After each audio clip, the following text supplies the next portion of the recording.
It is 2 o'clock. I'm sure we will have a lot more folks joining us, but I will go ahead and get started with some introductions and announcements. Thank you all for joining us. Welcome to our second online community education program of the week, Wildscaping for Native Songbirds. Feel free to say hello in the chat box if you are just tuning in and let us know where you are from. My name is Allison Titus. I am the Community Education Manager here at the Laguna Foundation. In addition to Veronica, we are also joined by Christine Fontaine, our wonderful Education Director here at the Laguna Foundation. Hey, She'll everyone. be managed, oh, sorry. Go ahead. She'll be managing the chat, fielding questions, and adding helpful links to resources while we go through the webinar.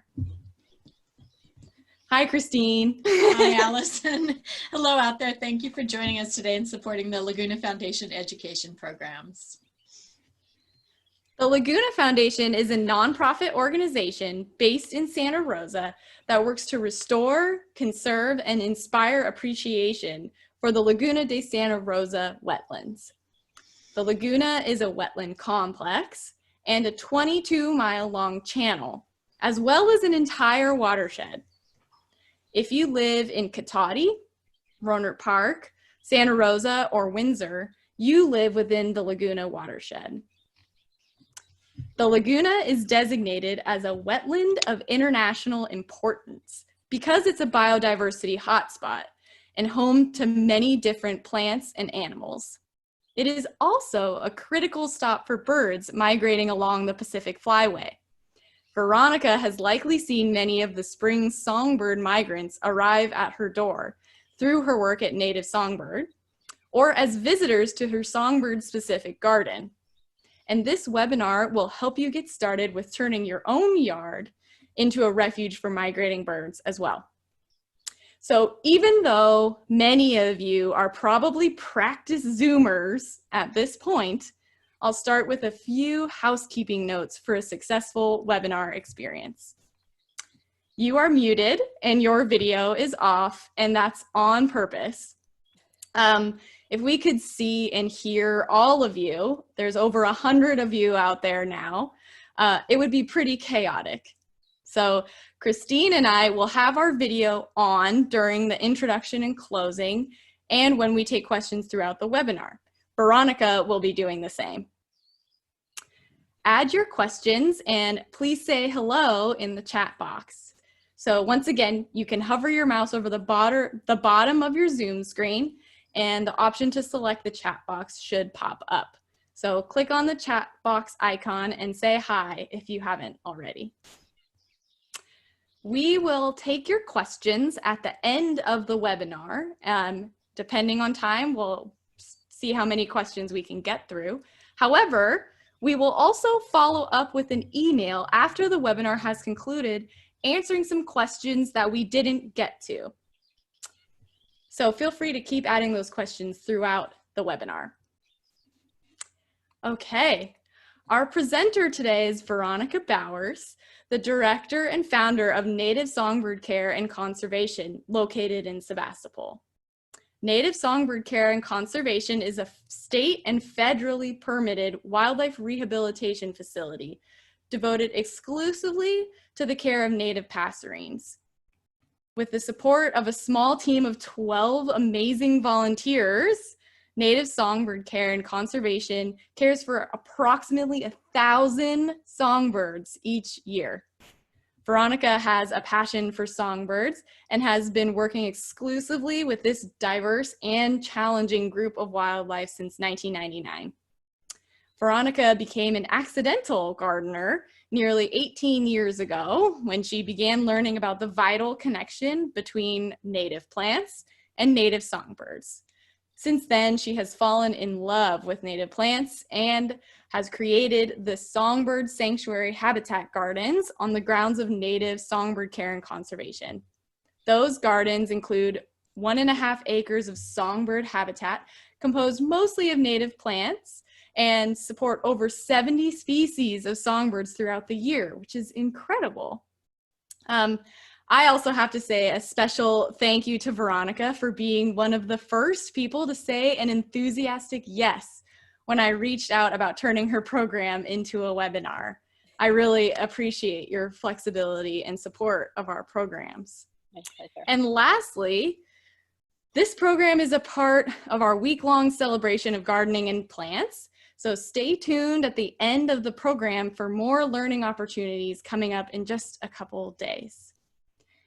That concludes my announcements. Veronica, I'll hand it over to you to get started. Great. Thank you very much, Allison and Christine. So I won't introduce myself since that's been done already, but I'd like to welcome you all to Wildscaping, which is a presentation I've been giving around our community and in various parts of the US for a few years now. And it's a topic that's very near and dear to my heart. And I'm giving you this presentation from our garden. So you're going to hear lots of bird song in the background here. And I'm going to switch the screen over to a PowerPoint of the Wildscaping presentation. But you'll be surrounded by the ambiance, or the sound ambiance anyway, of our lovely songbirds in the background. So as Allison said, I started my wildscaping journey and gardening with native plants accidentally about 18 years ago.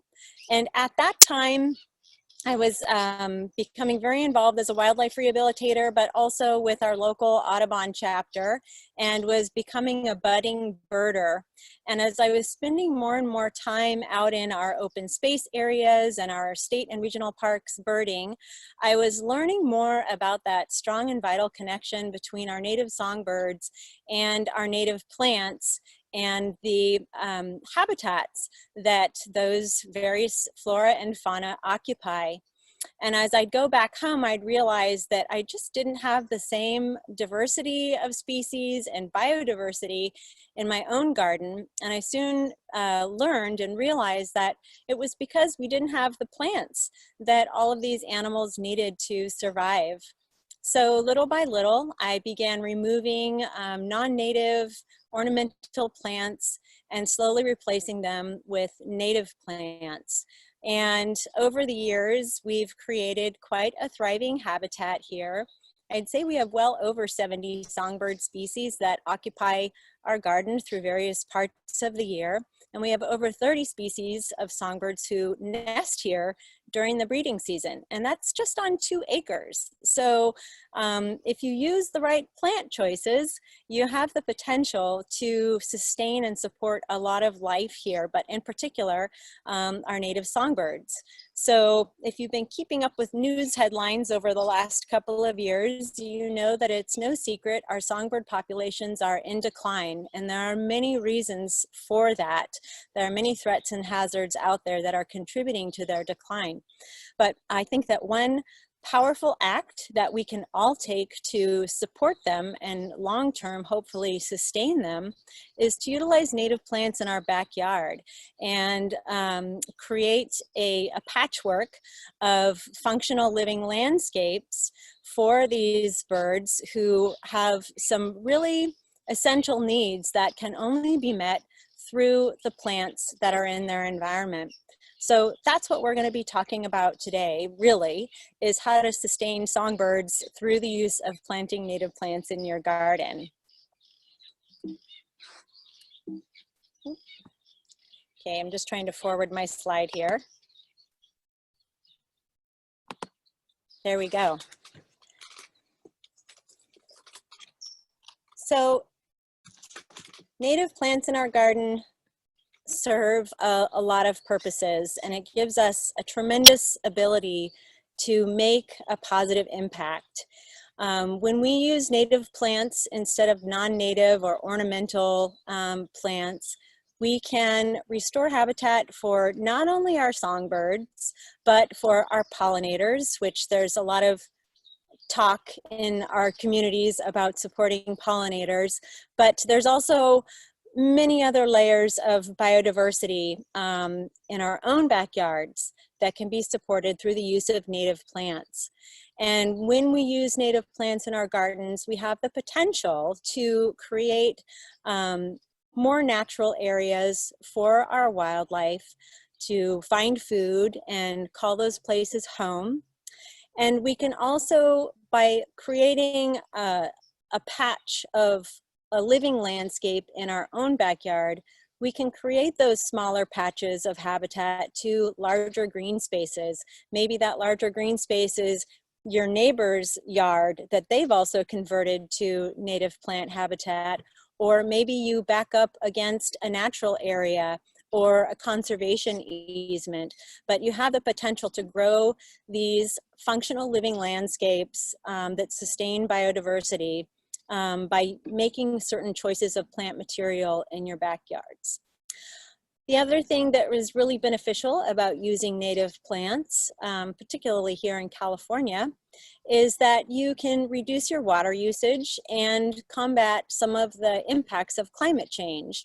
When we use native California plants, just through their evolution, they are adapted to our drought climate in California. They know how to sustain that.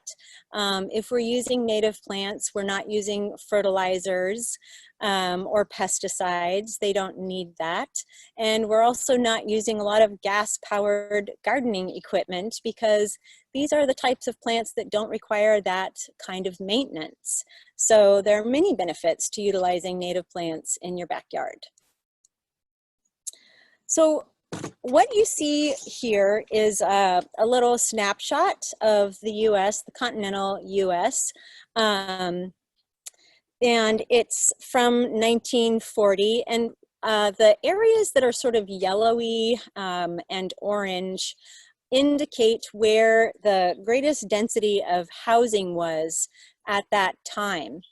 And you can see that about 2/3 of the country is still relatively green and open space, and it hasn't been infiltrated by urban and suburban housing and the human populace yet. And so from a bird's eye view, what that means is there's still a lot of functional habitat left out there for them.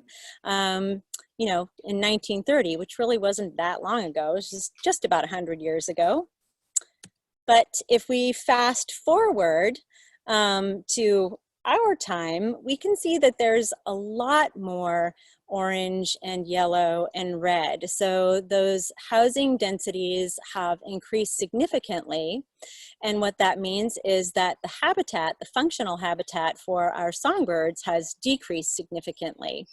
And even though we see a lot of green space in the middle of the country, we know that most of that is primarily converted to agricultural use. Even though it may not be densely populated with humans, it's in heavy use for human needs in some way, but it's void of functional habitat for our songbirds. So decade by decade, we left less and less for the songbirds and for other wildlife to survive in the ecosystems that they had evolved with. So all of those little orange and yellow spots, if we zoom in closer, this is what they look like. A sterile landscape with a lot of asphalt and impermeable surfaces, a lot of non-native vegetation, ornamental shade trees and shrubs, and a lot of lawn. And from a bird's perspective, that is a very uninviting environment. There isn't a lot that they need to survive in a landscape that looks like that. And the other thing is that a lot of those plants are very water thirsty, particularly lawns. So they're not necessarily environmentally or climate friendly plant choices that are used in traditional housing developments like this. So it's a dilemma that we are all faced with today, but that dilemma presents an interesting opportunity. So imagine if we took all of those lawns and we converted them to native plant gardens. Imagine if we took away all those non-native trees and shrubs and we converted them to native trees and shrubs. That would be a very appealing environment, quite a bit altered compared to the native environment that the birds are accustomed to, but it would be a more appealing and potentially functional living landscape that a lot of our songbirds could utilize successfully. So we want to try and look at those yards as opportunities to create living landscapes and bird-friendly landscapes. So what components make a bird-friendly garden? Well, native plants. I don't know if you've picked up on that yet, but native plants are definitely top on the list for creating a bird-friendly garden. Then we need to think about the habitat structure. So there is structure in habitat. We'll talk about that a little bit more. Water, we need a water element there. Water is a huge magnet for birds and other wildlife. And we also want to think about stewardship. And by stewardship, I mean, what do we do with the leaf litter that falls off of our trees in the fall? What do we do with the trimmings from our trees? Do we make brush piles out of it, or do we send it to the landfill? Hopefully we make brush piles out of it, or we compost it. And other things to think about are education. So as we go down this path of wildscaping, we're going to be learning more about native plants. We're going to be learning more about plant communities. We're going to learn about the insects that are dependent on the plants and the birds that are dependent on the insects. And then as we're implementing all of this in our backyard, we may have a curious neighbor who peeks over the fence and wonders what we're doing. Hey, there's another opportunity for education. You can tell them that you're creating habitat for the songbirds in your neighborhood and maybe inspire them to do the same thing. We also have the opportunity to contribute to citizen science when we create living landscapes or bird-friendly gardens. So projects like BioBlitz or Nest Watch, the Great Backyard Bird Count, even daily observations of the birds in your backyard can be posted on eBird so that scientists can use that data of where bird populations are occurring or where species are migrating to and from. So there's big opportunities to contribute to citizen science through the use of observation in your backyard. And then of course, another really important component of a bird-friendly garden is to reduce or completely eliminate hazards and threats, invasive species, and of course pesticides. We don't ever want to use pesticides in a bird-friendly garden. So past criteria for choosing plants for our landscapes traditionally has always been driven by the landscaping industry. And there were, some core values that are sort of marketed to the consumer. Decorative value, obviously. Who isn't drawn to those really bright, cheerful flats of pansies and impatiens at Home Depot? And then of course there's functional criteria like privacy screens, so different types of ornamental hedges to screen off a neighbor or utility shed, and focal points, maybe a big dramatic magnolia tree in the middle of your lawn.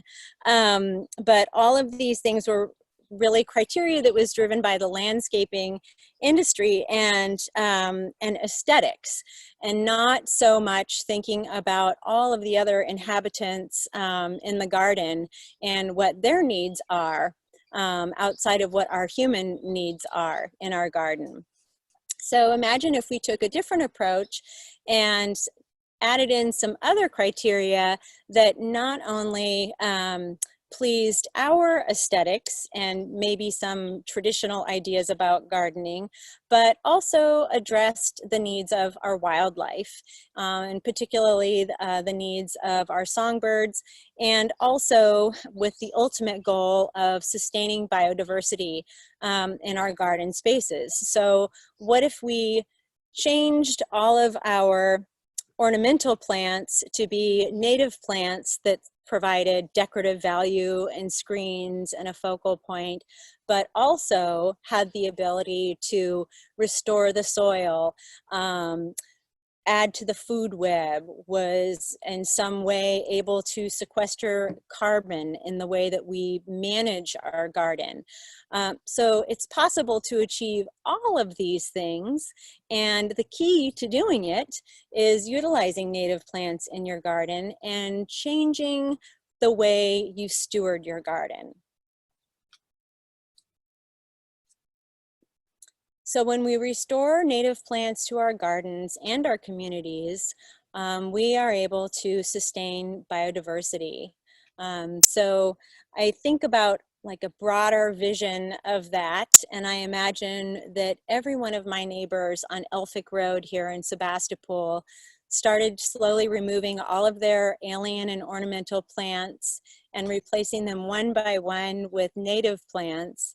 And then before you know it, we would have this 1 mile, 2 mile long swath of functional living landscape of native plants that's rich with biodiversity on Elphick Road. And then imagine if the neighbors on Water Trough Road did that. Pretty soon we'd have Sebastopol converted into this amazing, thriving ecosystem. So I, hold that vision dear every time I put in a native plant in my garden or every time I talk to a neighbor about it. I think it's a powerful opportunity to do some really amazing good in this world.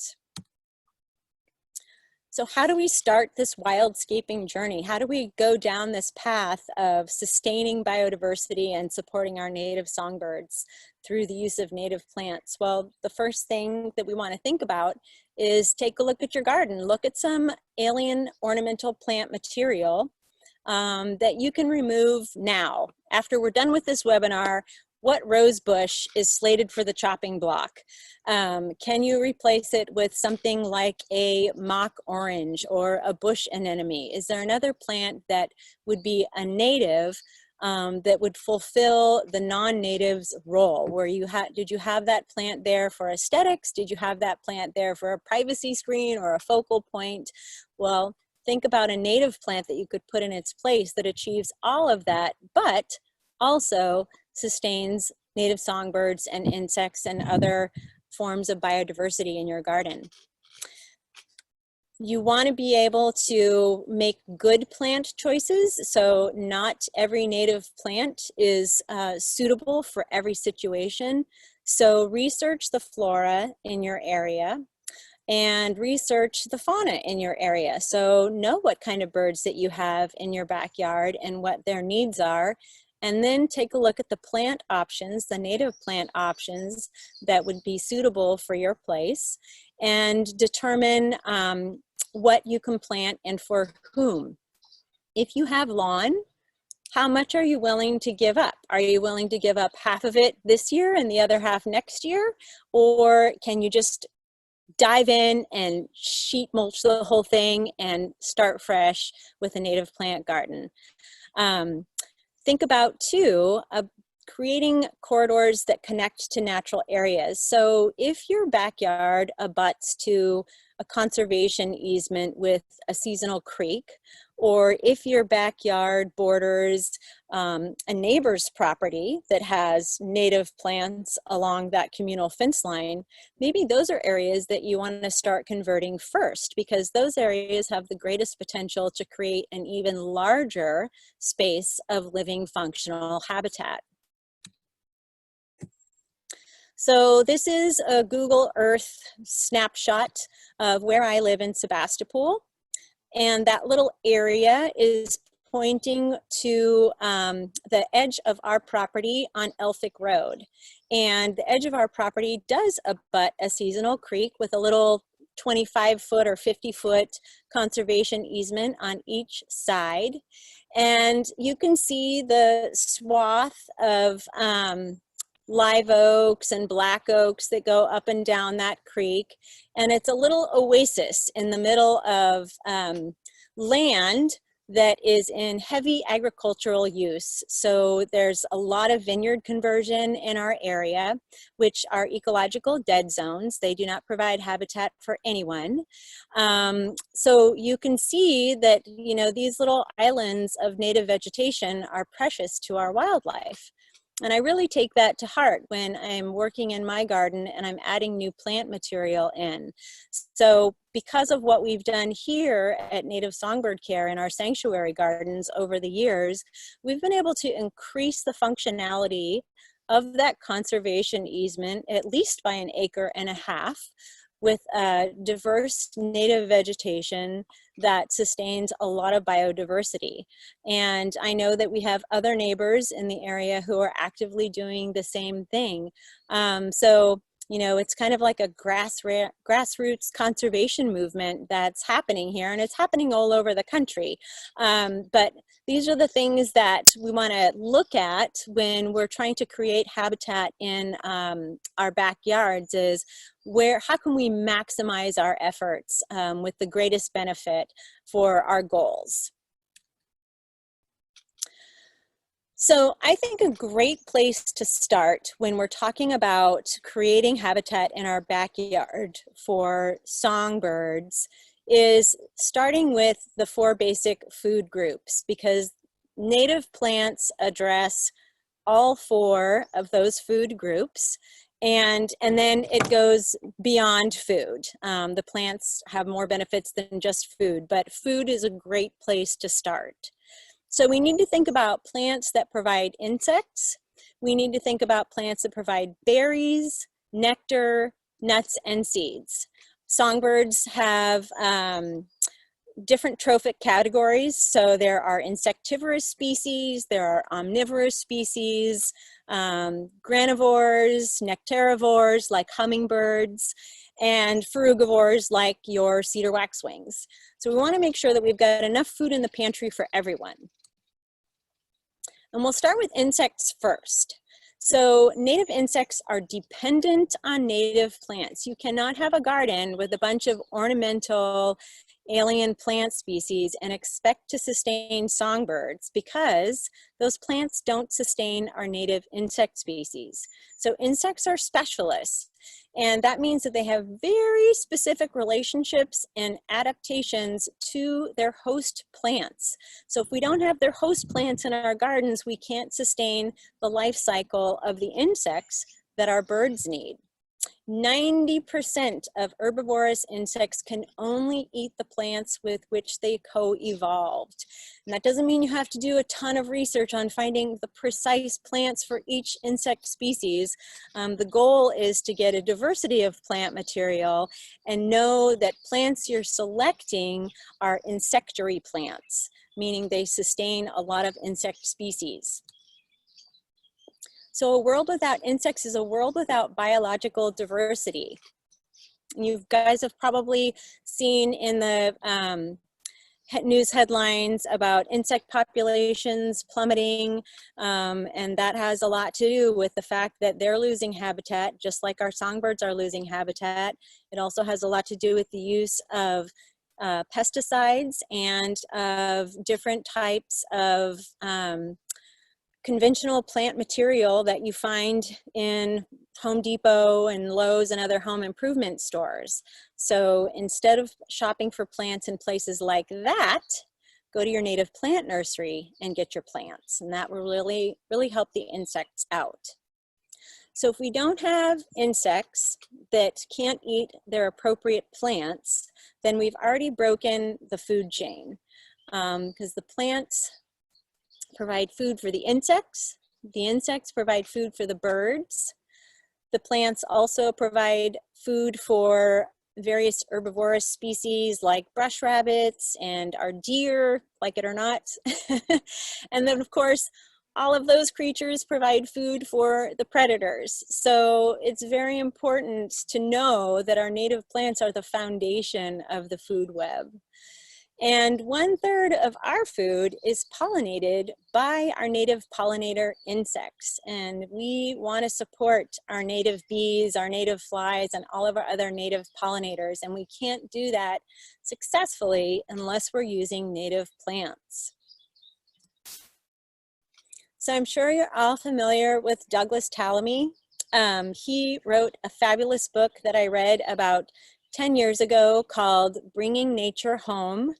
And he recently released, I think just last month, another book called Nature's Best Hope, I believe is what it's called.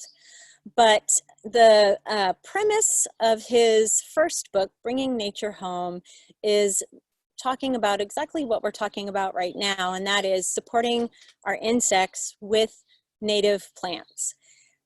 And he did a study.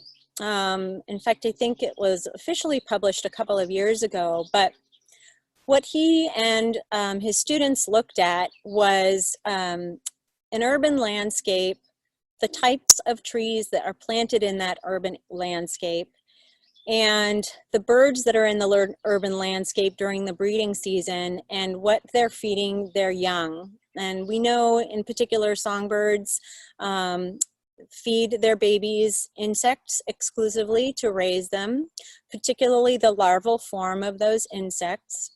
And in looking at all of these different trees that are utilized in the urban landscape, they were able to compare the productivity for caterpillars of different tree species.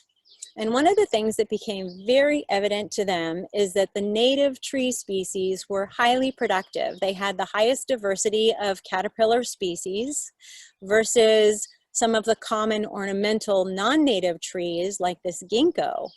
So you can see 530 something species of caterpillar on a native oak back east versus 4 species of caterpillar on a ginkgo is a pretty striking bit of information. And in the urban landscape, basically, if you're a songbird, what that means to you is that you're living in a food desert. There isn't enough food to sustain your babies. And if you can't breed and have successful offspring, then the longevity of your species isn't looking too good in that particular geographic location. So native trees, native shrubs, native annuals, native perennials, all of those are essential plant material to the insects, which are essential to our songbirds and their young. Really great productive caterpillar trees in our area are certainly any of our native oak species, but also prunus or cherry, and by that I am not talking about the Bing cherry or the Queen Anne. I'm talking about our native cherry species. Maples, elm, and willows are incredibly productive for various hosts of insects. So caterpillars equal baby bird food.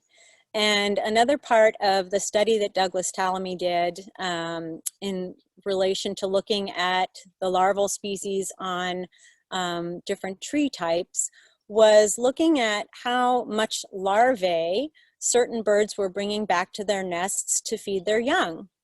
And we know that the vast majority of songbird species feed their young insects. I know that as a wildlife rehabilitator who specializes in the care of songbirds. And I can tell you, we go through a lot of cultivated insects every summer. But they used a chickadee pair as an example and said that the chickadee pair bring approximately 400 to 600 caterpillars to the nest for 16 days, with a total of 6,000 to 9,000 caterpillars needed to rear one clutch of fledglings, or one clutch of nestlings to fledgling stage. And those numbers are impressive enough, but if you look at the full nesting cycle, beginning to end for a pair of chickadees, what this set of data fails to tell you is that average clutch size for chestnut-backed chickadees out here anyway is anywhere from 5 to 7 young. So we can probably double the amount of caterpillars that Mr. Talamy cites here. And that once the babies fledge, so they're in the nest for about 3 weeks, once they fledge, the parents continue to care for them and find food for them for another 2 weeks. So that's almost 5 weeks solid of collecting anywhere from 400 to 600 caterpillars a day to successfully raise their young. And they cannot do that unless they have the native plants that are successfully supporting the native insects. So you can see, are we getting the point of how essential native plants are to our native songbirds? They're very important. So our native plants provide an insect buffet for our songbirds. Meadows, creating meadows with grasses, annuals, and perennials is a wonderful way to support our native pollinators, but also a variety of other insect species that of course are beneficial to our songbirds. Knowing which trees are most productive to sustain the larval forms of certain insects like our oaks and willows, and making sure that you have those in your landscape. And then of course shrubs. So coyote brush, wild lilac or ceanothus, and coffee berry are super productive insectary shrubs. Highly recommend them. They're all evergreen. They're all dense, beautiful shrubs that sustain a lot of life in many ways, but they're especially wonderful for insects. And I don't know if you just heard that chatter in the background, but that was one of the hooded orioles whizzing by me with some nesting material. Okay, so this is a little section in our garden that has coyote bush on the left. In the middle there is coffee berry. I'm gonna say this photo was probably taken in early August because the berries aren't quite ripe yet. And in the background is Catalina cherry, which is a Southern California native. We do have Southern California natives mixed in our garden up here. It is a cherry species, and it is a hub of activity in the spring and summer with all manner of pollinators, but you can look to that section of the garden anytime during the breeding season, and there are usually 2 to 3 different songbird species in there or on the branches collecting larvae, an adult form of insects, filling their bills with those little insects and then flying off to their nests to feed their young. So we know that these plants are really valuable to parent birds who are collecting insect food for their babies, but also for themselves. We have a lot of different species of songbirds who eat berries and fruit, and we have a lot of wildlife in general, mammalian wildlife that eat berries and fruit as well. So, you know, if you're partial to your skunks or your raccoons or even your foxes in your backyard, here are some great fruiting trees and shrubs to sustain them as well. But something to think about with any shrub that's bearing fruit is what time of year does it bear fruit? What time of year is it beneficial to a bird who does eat fruit? So if you have the right combination of plants, you can have a fruit source in your garden from one season to the next. And I'll show you some images of that in just a second here. So I like to think of the seasonal pantry idea when I'm planting different things in the garden. Every time I choose a new plant for the garden, I think about how does it serve the songbirds? Is this plant something that bears fruit in the winter? Is it an insectary plant? Is it a plant that's going to provide cover or a nesting site? And 9 times out of 10, it checks all the boxes. But particularly where seasonal pantry is concerned, you want to think about who it's benefiting and what time of year are they utilizing the resources from that plant. So for example, the coffee berry is ripening in our garden during the late summer and the early fall. And this happens to coincide with the migration of the western tanagers.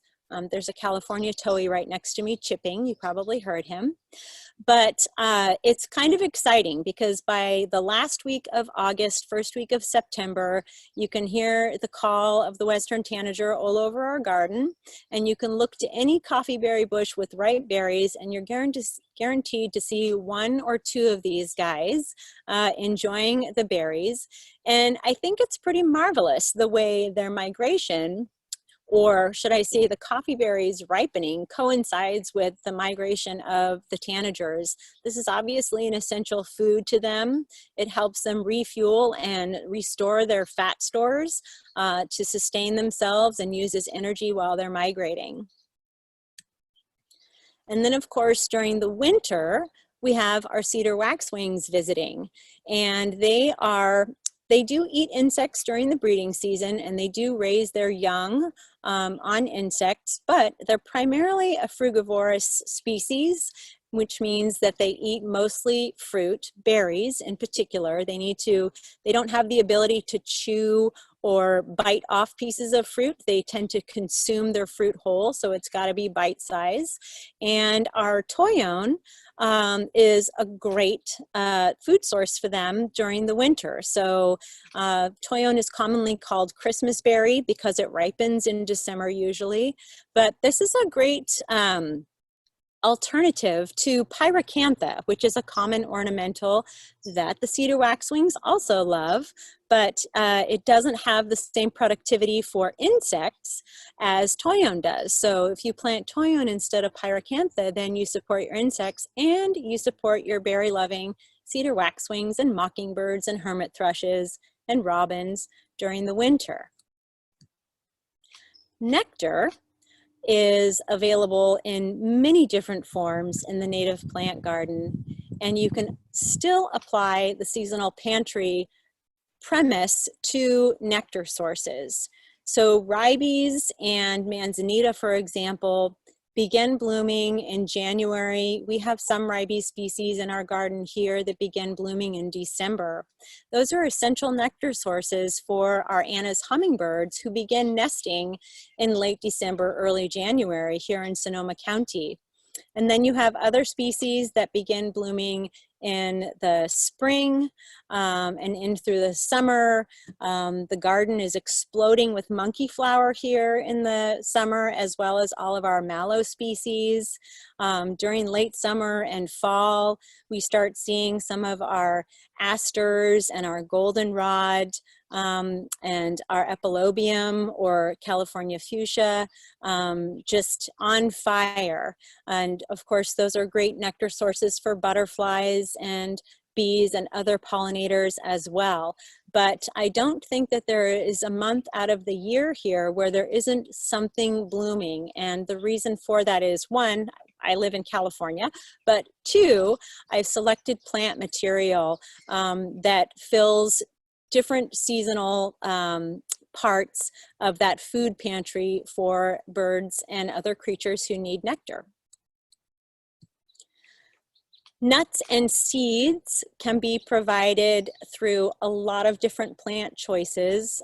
There's obvious tree choices like oaks that provide acorns for different species. Some people may not realize this, but the varied thrush, which is a species that winters here in Sonoma County, consumes actually quite a bit of acorns during the winter.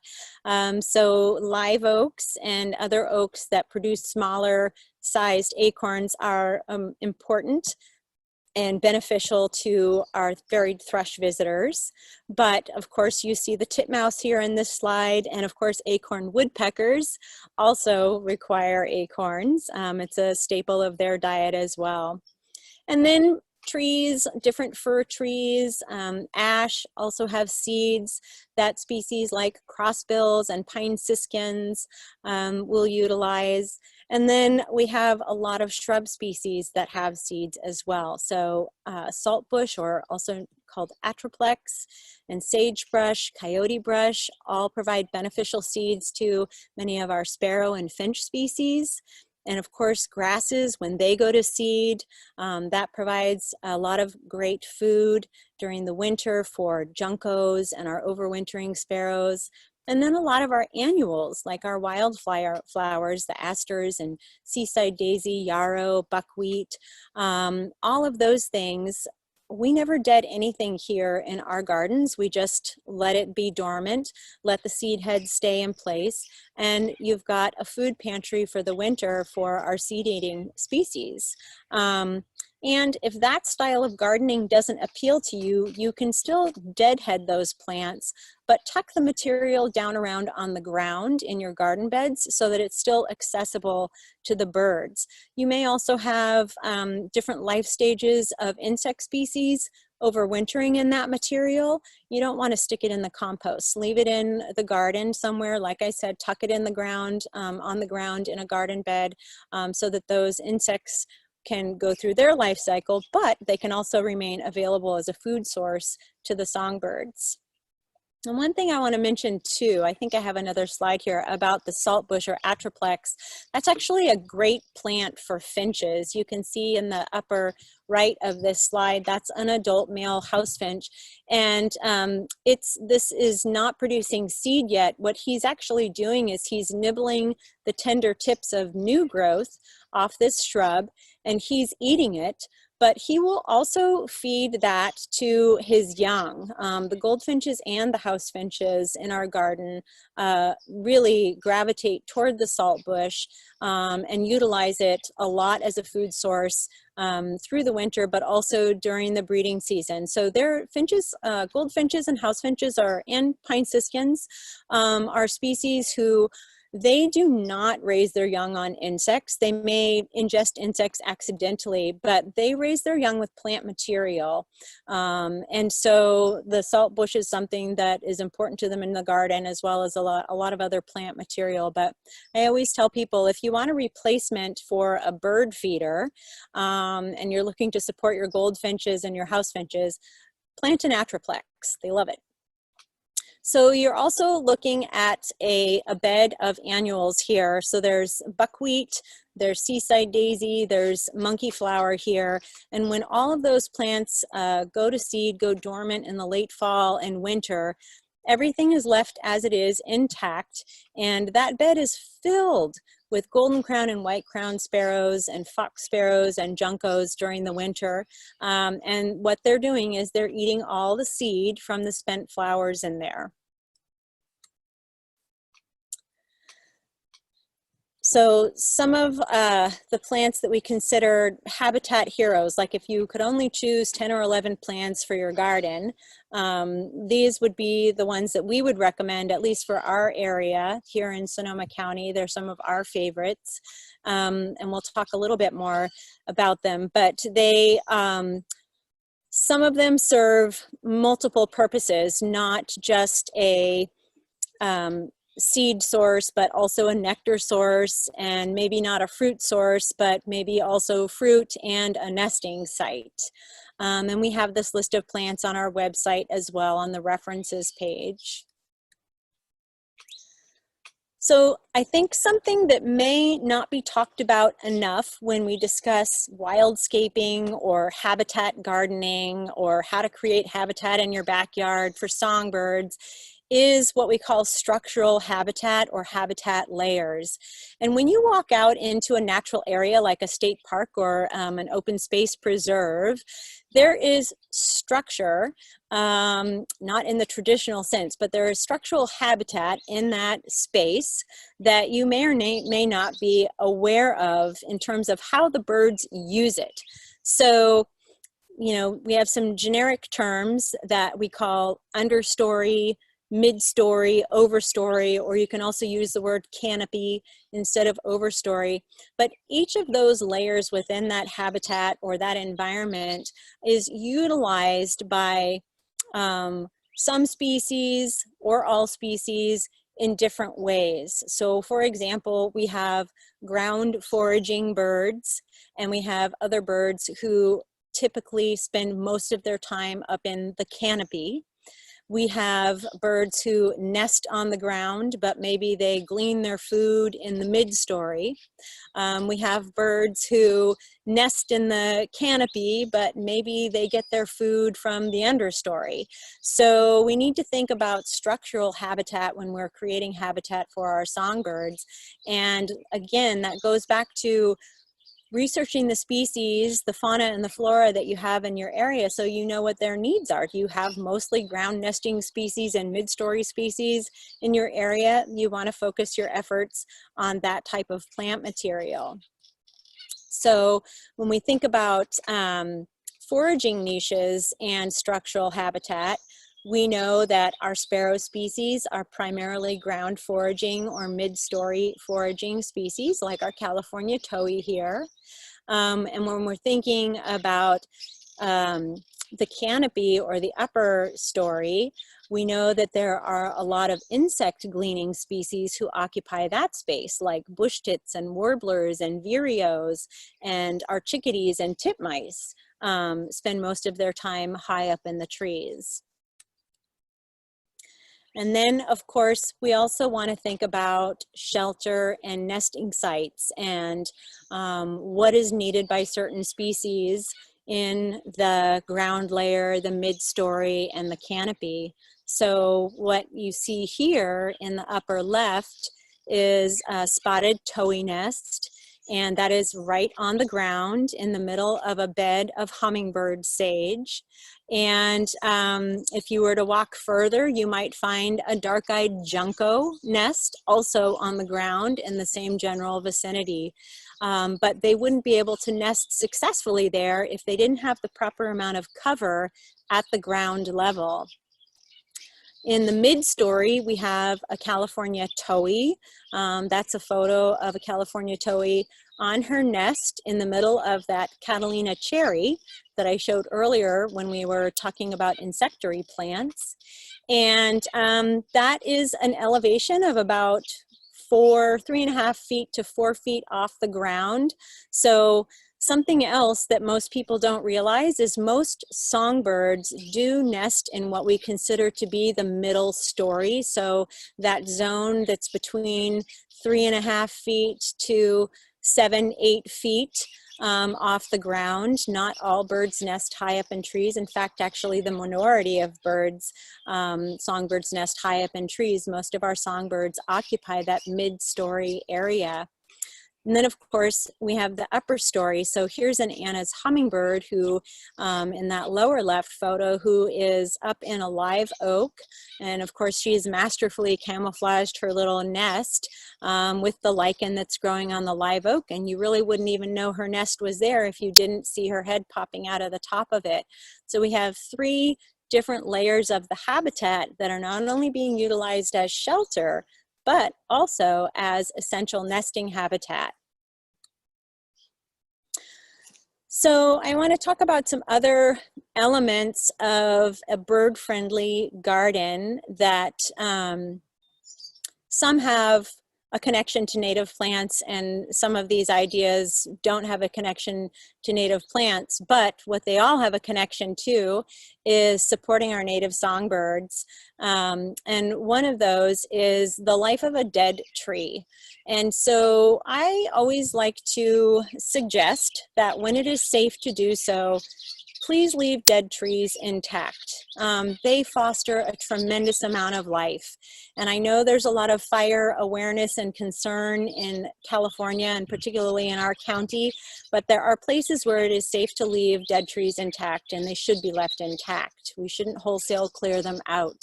Our cavity nesters are dependent on them. There are many insects that are dependent on them, and the whole circle and web of life is dependent on dead and dying and decaying trees and other vegetation, dead and dying vegetation. So you can see here we have a tree swallow who's looking into a cavity that was probably once used by a woodpecker. So tree swallows are what we call a secondary cavity nester, and they utilize nest boxes as well, but if nest boxes weren't available, they would use a used cavity from the previous year of a woodpecker. So woodpeckers make a new nest cavity every year. They're a keystone species, and they're responsible for creating nesting cavities for species who can't create their own.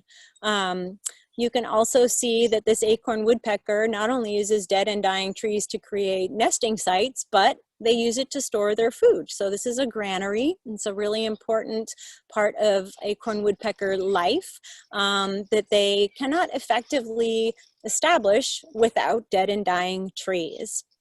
And of course, once the tree falls to the ground, then all kinds of things happen to it. It decomposes and turns back into soil. It's colonized by different fungus, and there's all sorts of insect life in there in the decaying tree that's now available to a lot of our ground-dwelling mammals like skunks and raccoons, who will tear apart those dead and dying trees and find food for themselves and their young. And if you don't have dead and dying trees available for cavity nesting species, you can always put in a nest box if you have birds that do require a cavity to nest. With that comes a lot of responsibility, though. We don't just slap up a nest box wherever we think it looks best. There are appropriate places and appropriate methods to use to install your nest box. And Cornell Lab of Ornithology Nest Watch has a lot of great information on responsible nest box management. So I encourage you to look it up and review that information. Other elements that we should have in our bird-friendly wildscapes are leaves. Don't be a neatnik. When the leaves begin dropping off of your deciduous trees in the fall, please leave them, or rake them into your garden beds, or scatter them at the back part of your property where you don't have to look at them. But please don't stick them in the green bin and let waste management pick them up. These leaves are essential for our insects who are overwintering. Those insects are essential for our songbirds, and those leaves add vital nutrients back into the soil. All of our leaves are raked up here, and we tuck them into our garden beds, and they're used as mulch. And they nurture the soil, but also the birds really appreciate the fact that they're there. There's tons of activity with hop scratch foraging and search for insects in those leaves all winter long. Water, of course, is another vital feature, and it's a magnet for life. Water is life. And your water element can be as simple as a plant saucer on your back deck that you fill with fresh water every day, or you can go crazy and put in a pond or a little fountain. But a fresh water source is really important, not just to our birds, but of course, if you have ever seen a bee or a butterfly taking a little drink, you know that water is also important for many of our insect friends. Something else that we do with water here in our songbird gardens is we have a lot of basins and swales to help capture rainwater during the winter. And that rainwater, as it's soaked down into our aquifer and saturates the berms around the basins and the swales, also nourishes most of the plants that are planted in those areas. We actually don't have any official irrigation in our garden. We avoid watering as much as possible during the summer. I have a feeling this summer might be a little different. We might require a little bit of hand watering for certain plants, but for the most part, our garden doesn't get any irrigation, and that has a lot to do with the plant choices that we've made, but also it has a lot to do with these amazing basins and swales that we've implemented over the years. Okay, so something that's, as a wildlife rehabilitator, I'm just going to tell you right now, straight up, don't cut your trees or clear brush during spring and summer. Just don't do it. There should be a law against it. Wait until fall and winter.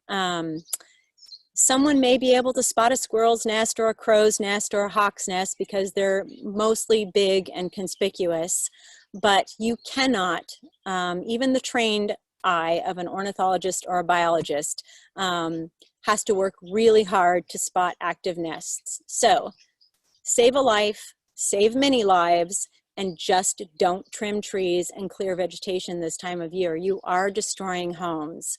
You may not think you did, but it will happen because there's so much life out there just struggling to survive. We are in the breeding season right now. Birds are working hard to raise their young. Many of them have flown here from thousands of miles away to raise their young. We need to respect that and support them by not destroying their homes. Okay, so please protect your breeding birds in your backyard. Don't trim trees or clear vegetation. Wait until fall or winter.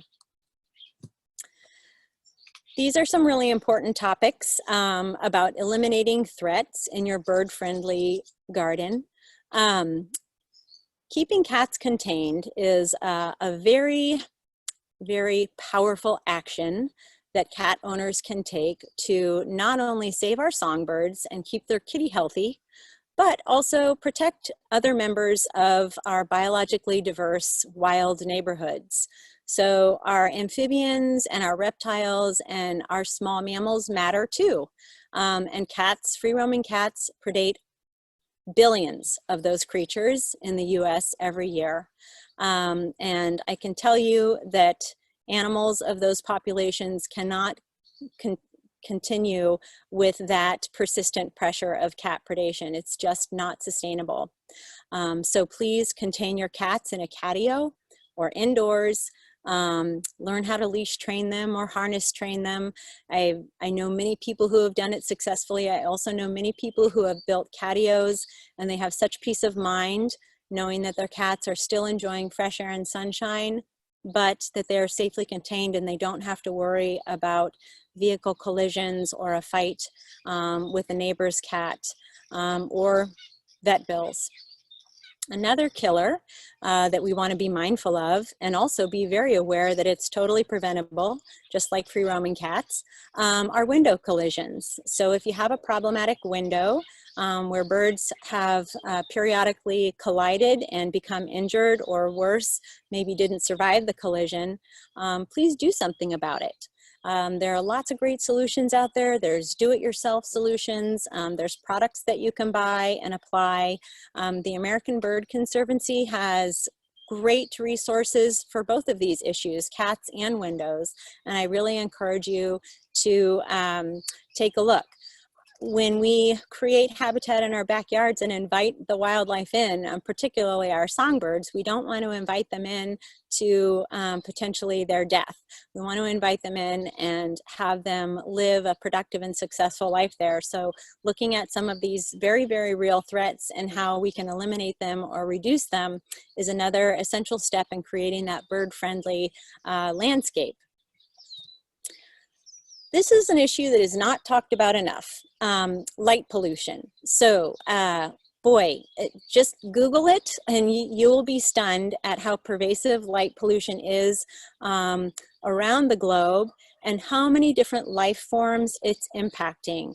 It is having catastrophic effects on insects, as well as our songbirds, as well as bat species, and even humans are dramatically affected by light pollution. But just suffice to say that it alters and interferes with different biological activities of both plants and animals. It disorients migratory birds every spring and fall migration. It disrupts the nocturnal pollination network, so our moths out there are being impacted by light pollution. And 1/3 of insects trapped in light die by morning. And so we've just, one, taken out an essential player in the ecosystem, but two, we've also robbed some insect-eating birds and other animals of food. I see this kind of light that you see in this image here shining up a tree, and I wonder, I don't even know what the point of that is. It's kind of ridiculous. Here we create this beautiful garden to welcome the wildlife, and now we're illuminating the trees and disturbing the bird who just found a nice place to roost for the night, and we've lit up his whole bedroom. I don't understand the point of that. So anyway, just get rid of the outdoor lighting, and believe me, the world will be better for it.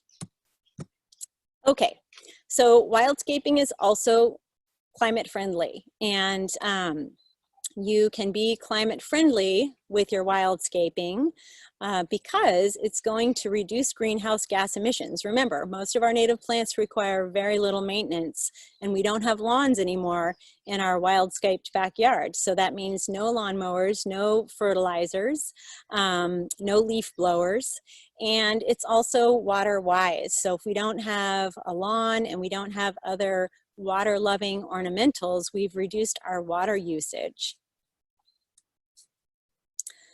When we landscape our gardens with native plants and we've created a bird-friendly garden, we've also gone a long way to help build resilient bird populations.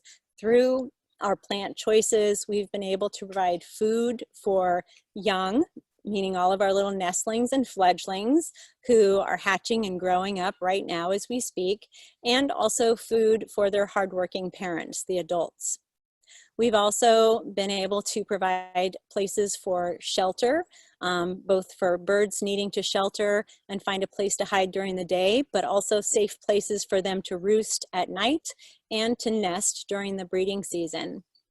We've also provided essential refueling stops. So we didn't talk about this very much, but migratory birds, so for example, those western tanagers that I spoke about earlier who were eating the coffee berry, well, they may not even be western tanagers that nested in Sonoma County. Maybe they were western tanagers that nested way up in the Cascades of the Pacific Northwest, up in Washington, and they saw our garden on their migratory journey south in the fall down to Central America and said, ooh, what a great refueling stop. And so now it's just part of their annual migration. They stop here every late summer, fuel up, and then move on. But we can create these refueling stations for migratory birds who may not stay here more than a few days or a week during migration if we have the right plant choices using native plants. And then of course, if we have this living landscape, this fully functioning, thriving ecosystem in our backyard, what we've been able to achieve is the ability for birds to survive and thrive during each season and each part of their life cycle, from hatching out of an egg to migrating and returning the following spring to start their own family. I threw this in here as a little example to say that even if you don't have a lot of space, maybe you only have a deck or a front patio to work with, that's okay. There is no size limit on creating habitat using native plants. You can do that as simply as having a few potted plants with natives, and I guarantee it's going to attract some important insects and some provide some valuable resources for our songbirds. So I did a little demonstration garden a couple of years ago. I probably should take a current picture of it to show that the plants have matured a lot in this space, but you can take potted plants as well. There are a lot of natives who can function okay in potted plants. You may have to upgrade their pot size eventually, but you can still contribute and support biodiversity using native plants, even if it's on a small scale. It's still a meaningful action that you can take. And thank you very much. This is little hermit thrush, one of our winter visitors. And then I also wanted to just share some resources. So when I spoke earlier about researching the fauna for your area, CalScape, which is a database of the California Native Plant Society, has a great resource. You just log on and you can put in your street address and city, and it'll populate a whole list of native plants for your area. So I highly recommend that. And then of course, any of the two books by Douglas Tallamy are incredibly informative, but also wildly inspiring. And I also really like Landscaping Ideas of Jays and Gardening with a Wild Heart by Judith Larner, and the California Wildlife Habitat Garden by Nancy Bauer. Actually, both of those women are locals, but their books were very helpful to me when I was going on this wildscaping journey. So I recommend those. And then again, here's that list of habitat hero plants that we love in our garden here at Native Songbird Care. Thank you so much, Veronica. That was so informative. And I think just that the way you sum it up so nicely of creating a year-round or seasonal pantry really helps put it all into easy, quick context to move forward with converting our natural area or converting our home areas to more of a natural landscape. So much great information. Thank you. There were lots of questions in the chat, and a lot of people were contributing to answering those questions. Thanks especially to Betty Young with the Milo Baker chapter of the California Native Plant Society for talking about varieties and how important those are in landscapes as well. Varieties to our native plants. Can I ask just one question? It's a two-part question, and this came up a couple times in the chat. It's about bird feeders. So this is a two-part question. One, what do you think about bird feeders in general? And two, what about hummingbird feeders specifically? Is it okay to feed hummingbirds? And then this person also wants to know, do the birds become dependent on those feeders, and does it prevent them from migrating? So if you could just talk about bird feeders for a second, that'd be great. Sure. And we get a lot of calls and questions and emails about bird feeders as well. We also see a lot of casualties of bird feeders. So one thing that I want to say first about bird feeders is that they are a reservoir for disease. Because what we're doing is we're basically creating an unnatural congregation of wild species, our wild neighbors, who wouldn't otherwise hang out together in such density. So when we draw them in with feeders, if there's one sick individual in that local population and it comes to the feeder, I think we can sort of all relate to this right now, what I'm about to explain. That one sick individual potentially infects everybody else who's at that feeder. So that's one of the downsides of bird feeding. So if you choose to put up bird feeders, then you want to take responsibility by making sure that they're clean, that they're safely installed, that if you have predators in the area like cats, you don't put feeders out because you're just putting the birds at an unfair disadvantage for predation. I would also extend that to Cooper's hawks, who become very familiar with bird feeding stations. Although they're a natural predator, the manner in which you're presenting their prey to them is not natural. The pro side of bird feeding is that for many people, it may be one of their most reliable connections to nature. It may be the gateway, that little house bench, may be their gateway to becoming one of the most rabid and active advocates for songbirds. Speaking for myself here. So, you know, there are great benefits to bird feeding, but the flip side of that is that for every bag of birdseed you have purchased over the last year, if you replace that with a native plant that sustains the species that frequent your feeder, then I think you have more sustainability long term and the potential to do less harm and more good by having natural bird feeders through native plants. Oh, and the question about will the birds not move on to migrate? That is not true in California, and there's mixed information about that for the eastern, northeastern part of the US. But just know that birds, people don't know how smart they are. They have genetic material and inner wisdom that would just blow your mind. And they know when it's time to go. And they do. So a bird feeder and a hummingbird feeder is not going to prevent anyone from migrating. And, you know, you may see birds during migration utilizing them. Maybe it was an easy refueling food stop, and that's great. But again, you can easily achieve that through using native plants. Okay, great. Thank you so much. Allison? Thank you all for coming. I really appreciate you attending this webinar this afternoon. And thank you, Veronica, for this great program at the intersection of two topics we love, birds and gardening. Yes. I hope this inspires you all out there in the audience to bring nature home to your own yard. I also learned some really amazing things, just facts about birds through this presentation. For example, I can't believe how many caterpillars it takes to raise a baby bird. That was amazing to me. So once again, thank you all out there for attending today and supporting our online programs. If you have the means to donate at this time to support our critical conservation, restoration, and education work in the Laguna watershed, we would appreciate it. And a big thank you to those of you who already donated upon registering for this program. Add your last comments to the chat. I'll be ending the webinar after these last announcements. As I said, this program was the second in a series of online programs leading up to the virtual eco-friendly garden tour this Saturday. This program was originally going to be a live in-person talk in Heron Hall to accompany that tour. However, now the entire event is virtual and the eco-friendly garden tour itself goes live on May 2nd. You can watch videos from gardens all around Sonoma County that showcase water-saving practices as well as beautiful plants.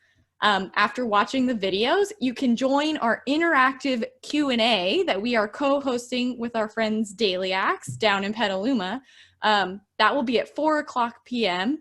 and you can get your gardening questions that you may have after the tour answered live. Check our Laguna Foundation community education page for other online events coming in May. We will continue in this format for the time being. And we are uploading new online programs all the time, so check back often. I think that's it for my announcements. Veronica, thank you again for your wonderful presentation and for taking the time out of busy baby bird season to be with us today. We really appreciate it. And I hope you all out there in the audience take good care of yourselves. Thank you all, and we'll see you next time. See you next time. Bye. Thank you. Thank you, Bye. Veronica.